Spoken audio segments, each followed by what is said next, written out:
Hi అండి. ఇవాళ Sunday కాబట్టి స్పెషల్ చేస్తున్నానండి. మరి మీరేం చేసుకుంటున్నారు సండే కాబట్టి? ఇదిగోండి చికెన్ ఫ్రై అండి, చికెన్ సెమీ గ్రేవీ ఫ్రై అండి. అంతేకాకుండా కొబ్బరి పాలు తీస్తున్నానండి. ఇదిగోండి, కొబ్బరి పాలు తీయడం కష్టం అనుకుంటారండి. మిక్సీలో వేసేసి ఇలాగా పాలు తీసేయాలండి. 2 గ్లాసులు అయితే 4 గ్లాసులకి వేసుకోవాలి కొబ్బరి పాలు. అదిగోండి, చక్కగా వచ్చేసినాయి పాలు. అంతేకాకుండా మళ్ళీ చికెన్ గ్రేవీ కర్రీ చేస్తున్నానండి. ముందైతే ఆయిల్ వేసుకోవాలండి. కొంచెం ఎక్కువే పడుతుందండి ఫ్రై ఐటెం కాబట్టి, సెమీ గ్రేవీ ఫ్రై. ఇదిగోండి, ముందు కరివేపాకు, పచ్చిమిర్చి వేసేయాలండి. ఉల్లిపాయ పేస్ట్ అండి. కరివేపాకు చిటపట్లాడనివ్వాలి. తర్వాత ఉల్లిపాయ పేస్ట్ వేసుకోవాలండి. ఉల్లిపాయ పేస్ట్ వేసానండి. ఇది 1 నిమిషం మగ్గాలండి. బాగా డ్రై రోస్ట్, కొంచెం బ్రౌనిష్గా వచ్చేదాకా వేగాలి. ఇందులో ఈ వేగిలోగా ఇందులో పసుపు, చిటికెడంత పసుపు, కొంచెం సాల్ట్ వేసుకోవాలండి. ఇది మగ్గీలోగా కొబ్బరి అన్నం వేసుకుందాం. నేను రైస్ కుక్కర్లో పెడుతున్నానండి కొబ్బరి అన్నం. ఇదిగోండి, ఆన్ చేసుకున్నాను. ఇది ఆన్ చేసుకున్నాను. కొంచెం ఆయిల్ వేసుకోవాలండి. మీకు ఒకవేళ ఇలా తాలింపు ఇష్టం లేకపోతే ఉత్తి పాలు వేసేసి, పసుపు వేసి, ఉప్పు, కొంచెం అల్లం వెల్లుల్లి పేస్ట్ వేసి, రైస్ వేసేసి కడిగి పెట్టేసుకోవచ్చండి. అది ఇంకా సింపుల్ మెథడ్. ఇలా కూడా చాలా సింపుల్గా చేసేసుకోవచ్చు. నూనె వేసాను కదండి, ఒక 2 టీ స్పూన్లు నెయ్యి వేయాలండి.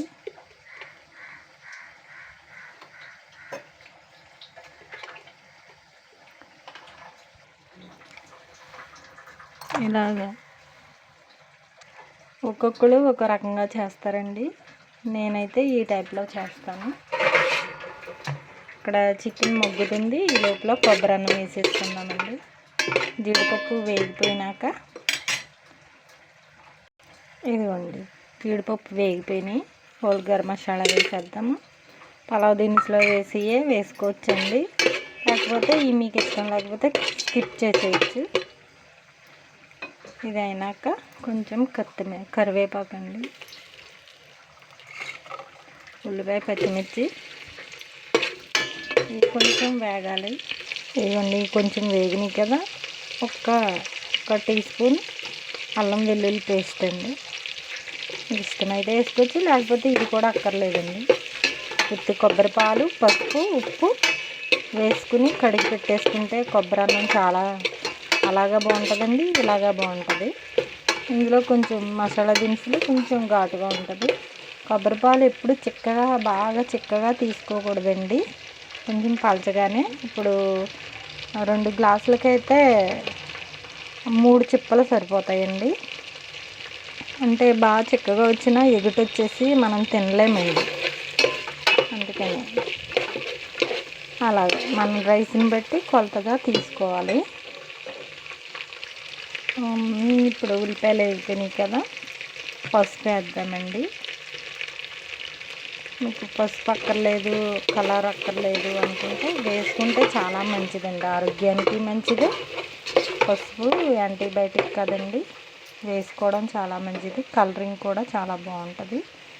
అంతేకాకుండా పాలు వేసుకున్నాక ఒక 4 ఇలాచి పౌడర్ చేసుకుని వేసుకోవాలండి. దీనివల్ల మంచి ఫ్లేవర్ వస్తుందండి.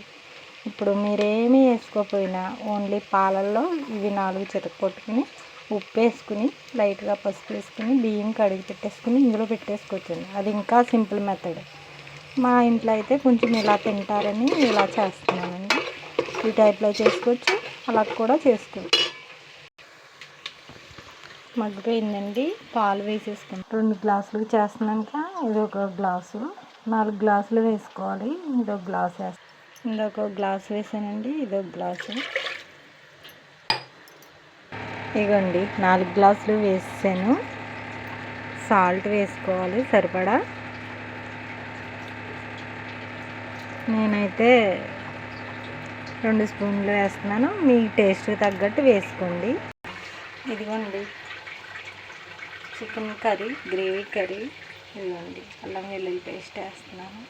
ఓ పక్క ఇవి కొబ్బరిపాలు నీళ్ళు కొంచెం మసలాలి. మసిలినాక రైస్ వేసేసుకున్నాం. ఈ లోపల ఈ చికెన్ గ్రేవీ కర్రీ అల్లం వెల్లుల్లి పేస్ట్ వేసాను కదండి.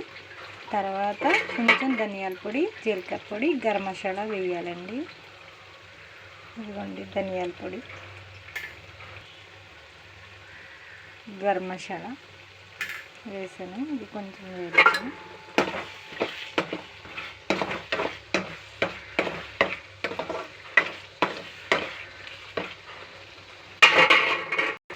ఇదిగోండి నూనె పైకి తేలుతుంది కదా, ఇందులో సీక్రెట్ గ్రేవీ పేస్ట్ వేస్తున్నానండి. ఇదిగోండి ఒక్క 2 స్పూన్లు వేసుకుంటే కూర చాలా రుచిగా ఉంటుందండి. టేస్ట్ కూడా చాలా బాగుంటుంది. కూర కూడా చిక్కదనం చక్కగా అన్నం అంతట్లోకి కలుస్తుంది అన్నమాట. అందుకే సెమీ గ్రేవీ ఫ్రై అన్నానండి. ఇందులోకేమో నేను ముందుగా ఉడికించుకున్నానండి చికెన్. కొంచెం పసుపు వేసేసి క్లీన్ చేసేసినాక 2-3 సార్లు కడిగేసి, ఇదిగోండి కొంచెం అల్లం వెల్లుల్లి పేస్ట్, ఉప్పు, పసుపు వేసి ఉడికించుకున్నాను. కొంచెం ఇందులో వాటర్ ఉంటే బాగుంటుందండి. లైట్గా కారం వేసుకున్నాక ఇప్పుడు ఈ చికెన్ అందులో వేసేయాలండి. ఇదిగోండి 1 స్పూన్ వేసాను, ఇంకొక స్పూన్ వేద్దాం. ఇదిగోండి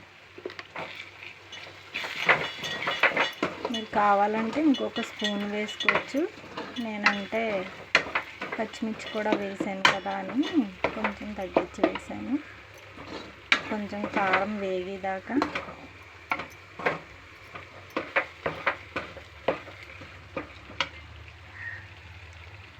ఒక 1 మినిట్ ఆగుదాం. తిప్పుకుంటూ ఉండాలండి, లేకపోతే అడుగంటేస్తుంది. చూసారా ఆయిల్ అంత వేసాను, అయినా చూసారా కనిపించట్లేదు. ఇప్పుడు ఈ చికెన్ అందులో వేసేద్దాం.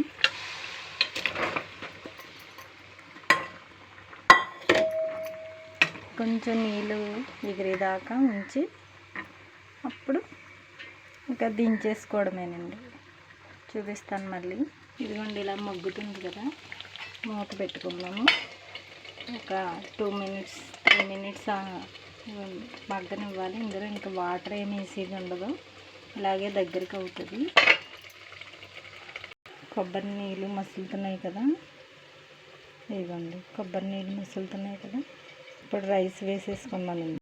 ఇదిగోండి రైస్ వేసుకున్నాం.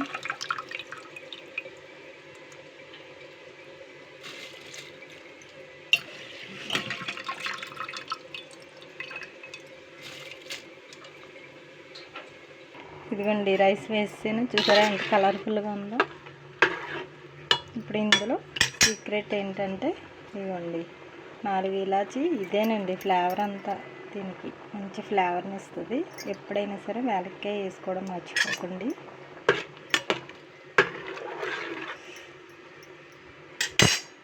మూత పెట్టేద్దామండి.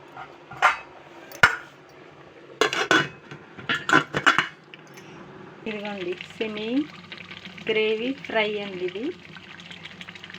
కొత్తిమీర, కొంచెం కరివేపాకు వేసేసుకొని కట్టేసుకోవడమే, అయిపోయిందండి. ఇంకా కొబ్బరి అన్నం అదే ఉడికినాక చూపిస్తాను మీకు. ఇది కర్రీ అంత టేస్ట్గా కలర్ఫుల్గా ఉంచండి. ఇలా చేసుకుని తినండి, మళ్ళీ అసలు విడిచిపెట్టరు. అస్తమానం ఇదే కావాలని కోరుకుంటారు. ఇదిగోండి ఉడుకుతుంది, ఇంకా దగ్గరికి అయినాక మీకు చూపిస్తాను. ఇదిగోండి అయిపోయింది. ఇది కుక్ వామ్లోకి వచ్చేసింది. ఇదిగోండి ఎంతో కలర్ఫుల్ అయిన కొబ్బరి అన్నం. చూడండి చక్కగా పొడి పొడిలాడుతా. ఇంకా ఇది ఆవిరికి ఇంకా మంచిగా మగ్గుతుందండి. ఇదిగోండి కొత్తిమీర వేసాను కదా, ఫ్లేవర్స్ అన్నీ పట్టి ఇంకా టేస్ట్గా ఉంటుందండి. ఇంతేనండి, మీరు కూడా ఎప్పుడన్నా ఇలా ట్రై చేయండి, చాలా బాగుంటుంది. సండే కదా, మరి మీరేం చేసుకున్నారో కామెంట్ చేయండి. ఓకే ఫ్రెండ్స్, ఇంట్లో సండే కాబట్టి కొబ్బరి అన్నం, ఇదిగోండి చికెన్ గ్రేవీ కర్రీ, ఇదేనండి. దీన్ని ప్రాసెస్ అంతా చెప్పాను కదా, మీరు ఒకసారి ఇలా ట్రై చేయండి, చాలా బాగుంటుంది.